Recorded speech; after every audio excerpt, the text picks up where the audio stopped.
140. On the way, a knuckleball. He got it!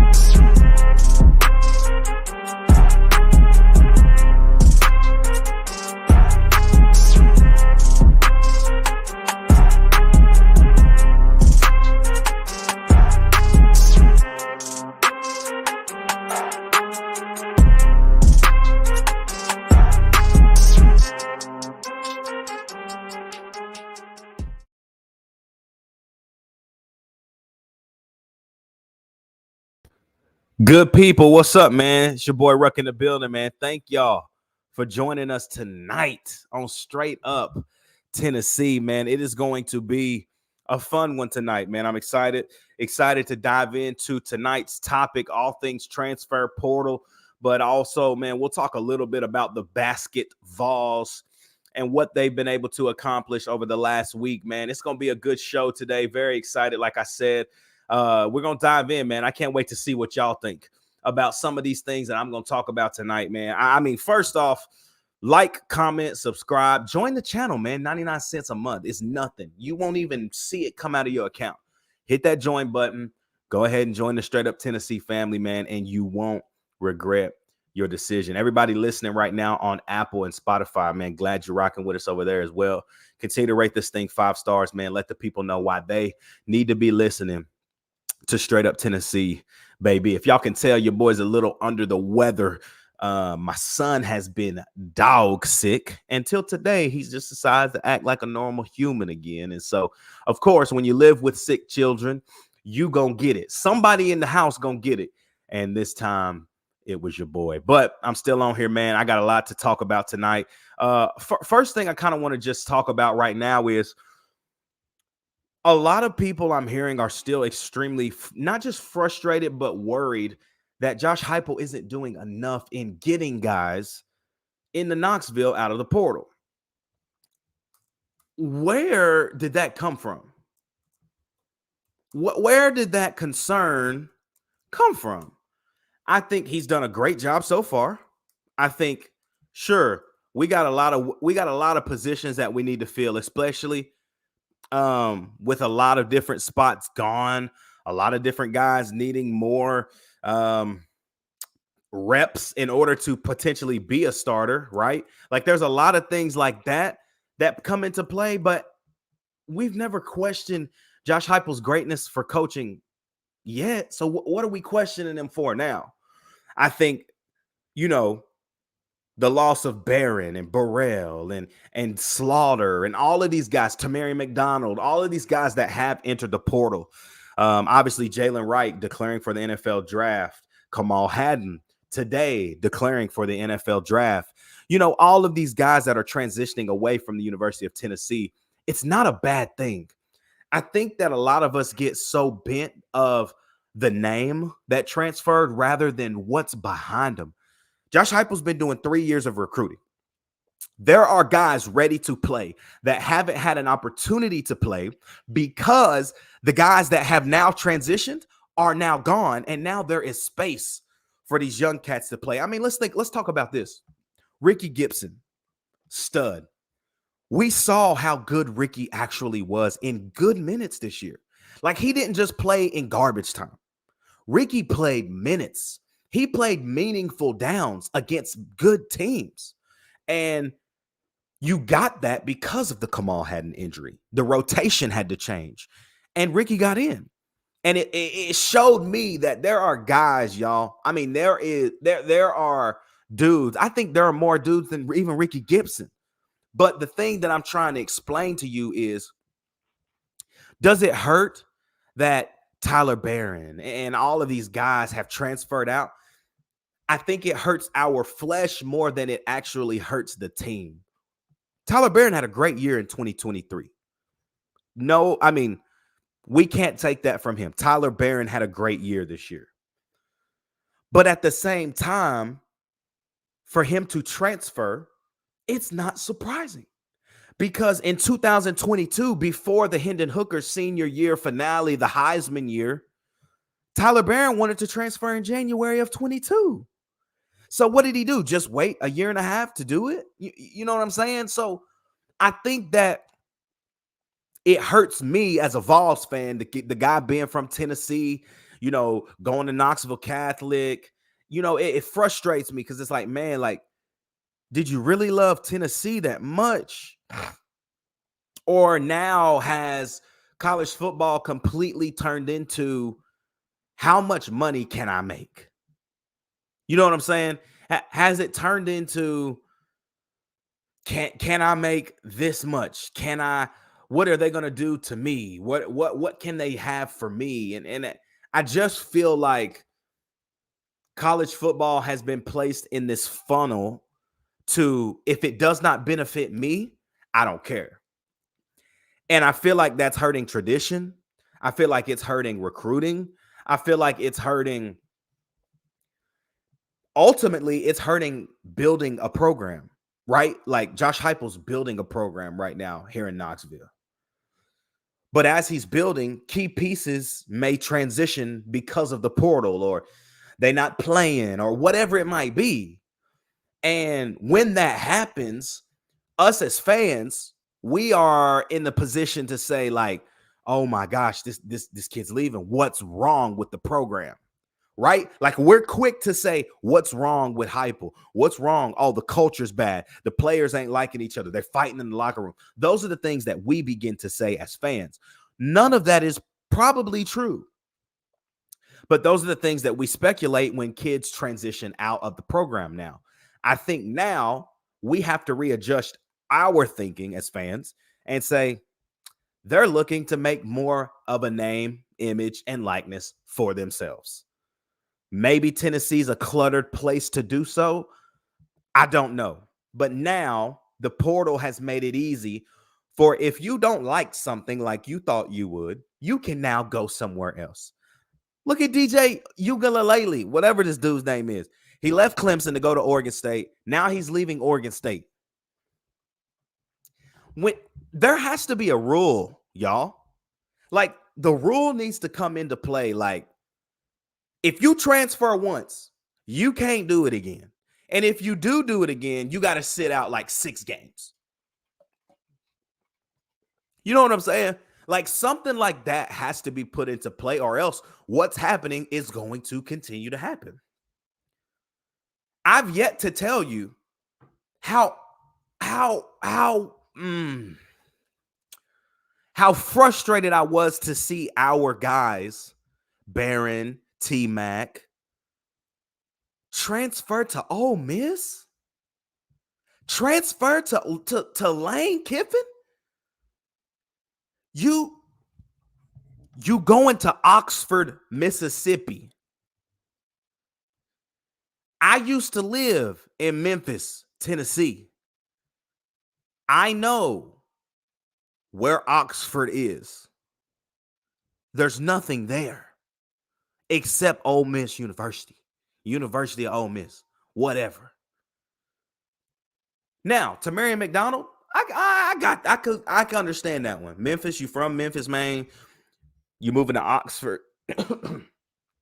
That's only an hour and a half for your family to drive and watch you play. Whereas Knoxville's 5.5 hours from Memphis. So I get that. Cool. But the Tyler Barron to Ole Miss thing, that was frustrating. Ole Miss not only lands Tyler Barron and T-Mac, they also land one of the best receivers in the portal. A lot of people said, well, we don't know where this guy's going to go. We don't know what he's going to do. We don't know if he's going to be this. Well, Juice Wells goes to Ole Miss. And now with Juice Wells transitioning there, he's been injury prone his entire career, granted, but he's a dog. And now Lane's got two guys from Tennessee. He gets Juice Wells. I mean, it's just strange to me. It's strange. But let's go through the list right now, man. Let's just talk about the list really quickly. So Kamal Haddon, Jalen Wright, they're both going to the NFL draft, okay? Mo Clipper Jr. committed to the University of Charlotte. Warren Burrell is going to Georgia Tech. T-Mac and Tyler Barron both commit to Ole Miss. And Danico Slaughter actually is going to Arkansas. The freshman DB Jack Latrell has committed to Arizona as of today, Monday. And Brandon Turnage, Addison Nichols, and Deshaun Rucker still have no home. So, Luke, I'm going to go back right here real quick. My man Luke Calloway says, kids just chasing bags. But also, colleges during this season cut kids like kids be hitting the transfer pool. Yeah, you're right. They do start to cut because they want to start paying people like the guys that transition to Ole Miss. That's why I'm saying Tyler Barron, T-Mac, Juice Wells, like they all looking for bread, bruh. And you're going to have all of these cats on the same team. I just don't know how that's going to work. I could be wrong. I could be wrong. I'm never going to say that I'm right, but I could be wrong. Now, let's talk about the guys that have come to Tennessee. Obviously, over the weekend, Tennessee lands, excuse me, y'all. Tennessee lands Jacoby Thomas, the MTSU defensive back. He was actually committed to Oregon State, but flipped to us on Friday. Actually, on Saturday. I'm sorry. He flipped to us on Saturday, and it's fantastic, man. He's got great size. He's 6'2", 190 pounds. He's going to get more weight on him. He's going to get faster coming to Tennessee. Key stat, man, over the last 2 years, he's got 3 years of eligibility left. Over the last 2 years, he's got 108 tackles. He's got 4 picks. He's got 1 interception that was returned for a TD. He's got 8 pass deflections, 2 forced fumbles, and a fumble recovery. All I'm going to tell you is this cat, he's nicer than the school he attended, okay? Jacoby Thomas is going to be nice. And then obviously, I think the biggest commit right now for the Vols was grabbing the number 1 tight end in the portal and Holden Stays. Holden Stays was the first Tennessee transfer portal commitment of this cycle. He's 6'4", bro, 240. He was at Notre Dame for 2 years. And I think that this is the missing piece that we've missed, y'all. This guy has McAllen Castle's, Jacob Warren's size with Princeton Fant's skill set. He can catch the ball in the flat and run with it. He can run good routes out of the backfield. Heck, I don't know. Maybe he can even get the handoffs. I don't know. I think that this kid is incredible. I watched a lot of his film over the last few days before even hopping on the show. And what Holden Stays is going to bring to this roster is a guy that's very consistent in the run game, but specifically, he can make noise in the pass game. You know, like Jacob Warren was such a great possession guy. Like if you can get it to him in his hands, he's going to catch that ball. But when he had to make a little effort or, an off-platform throw from the quarterback that might have not been a perfect ball, might have been a little high, a little low, Jacob Warren struggled just a little bit in the athleticism side of the position. I feel like Holden Stays brings that athletic side that we've been missing since Princeton Fant's departure a year ago. And I think that he's going to bring that back to Knoxville with his size. Like I said, size like Jacob Warren and Castles. But athletic-wise, he reminds me a lot of what P. Fant brought to the roster in 2022. So excited to see kind of where this goes and what he can kind of find his place almost in the offense this coming season. I think, Tennessee's still eyeing a lot of guys right now. I mean, you got one guy from MTSU. You're still eyeing the defensive lineman, Marley Cook. I think we offered him in November. He hasn't committed anywhere yet. Still looking at sorry, y'all. Goodness. Still looking at Seed Gibbs from Rhode Island. He's a smaller defensive back. But man, can ball. Still looking at Jordan Dingle, the tight end from Kentucky, the receiver from Tulane, Chris Brazel. He's still out there.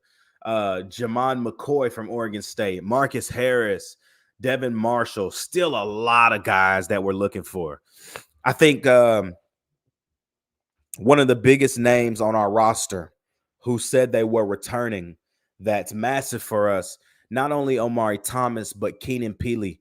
And I think bringing back Keenan Peely is going to allow Arion Carter, Elijah Herring, Jeremiah Telander, these guys that played a lot of minutes last year, it's going to allow them to not feel as much pressure now that Aaron Beasley has fully transitioned and will not be a part of the roster next year.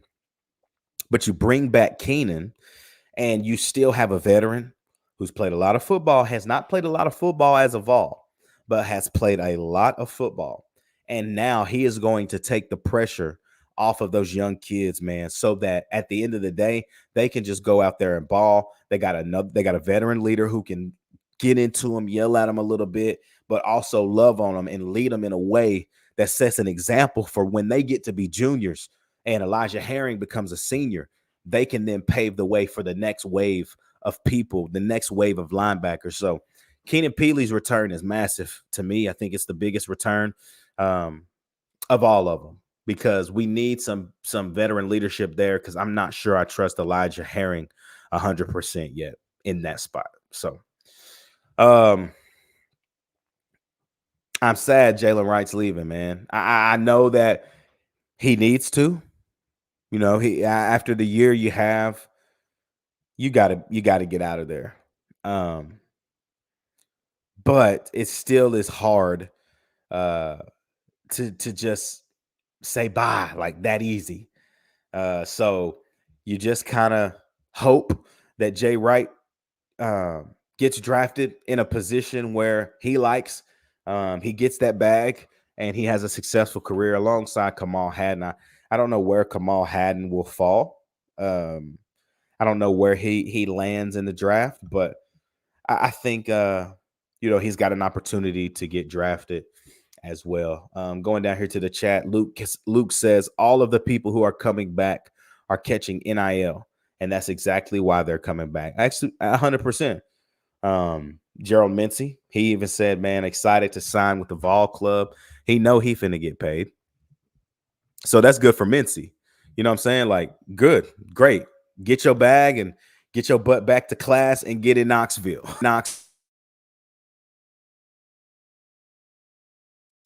I'm cool with it either way.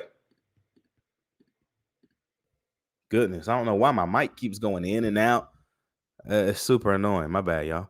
But you know, ultimately with the transfer portal, and I'll stop talking about this. Ultimately, it's always going to come down to now NIL.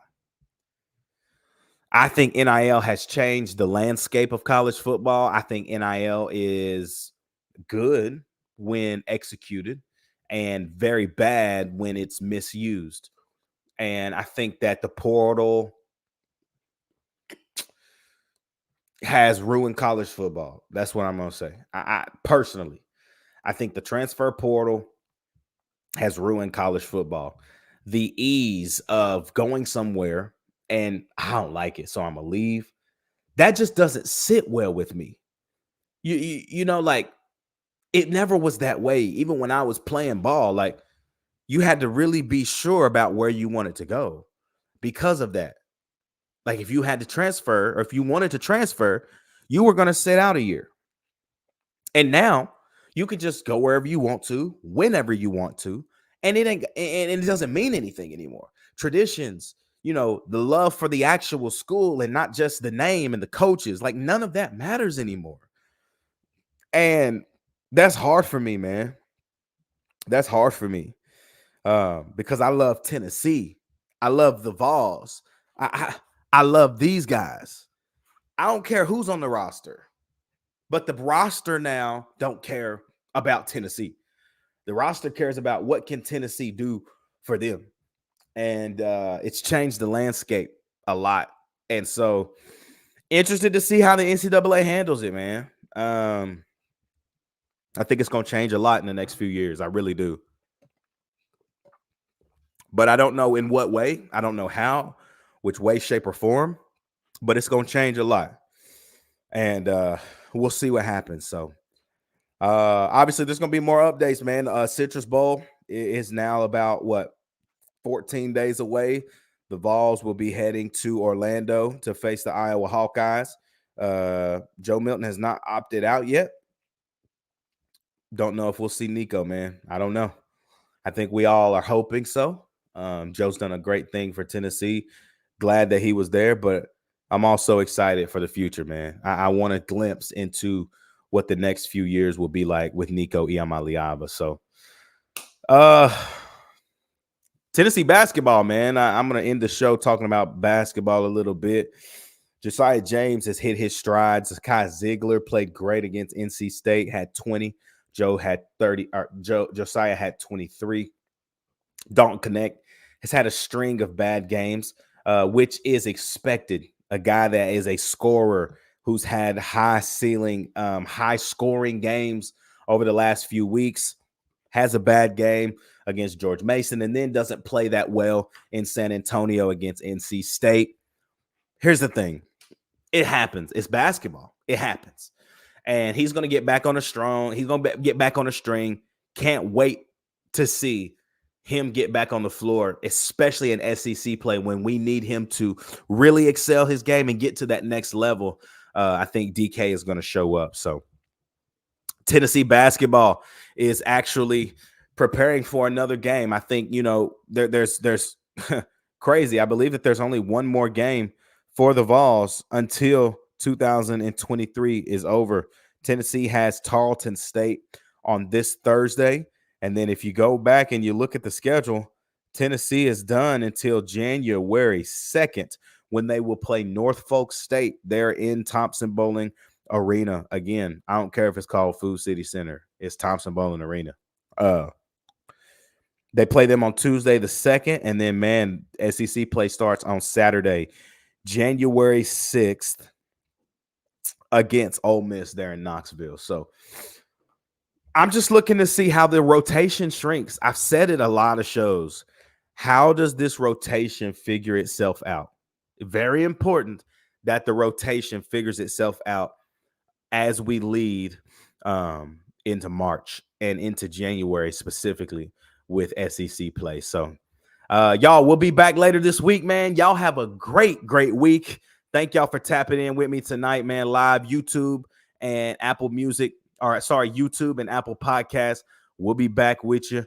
And thank y'all for rocking with us as well, man. Like, comment, subscribe, hit that bell notification right now so you never miss a show. We'll be back later on this week with more updates on the transfer portal, Tennessee, just athletics, everything as a whole. We'll obviously be talking a little basketball as well, man. Y'all stay locked in, stay tapped in. Y'all already know what it is, man. It's your boy Ruck, and it's straight up Tennessee, baby. We'll see you later this week.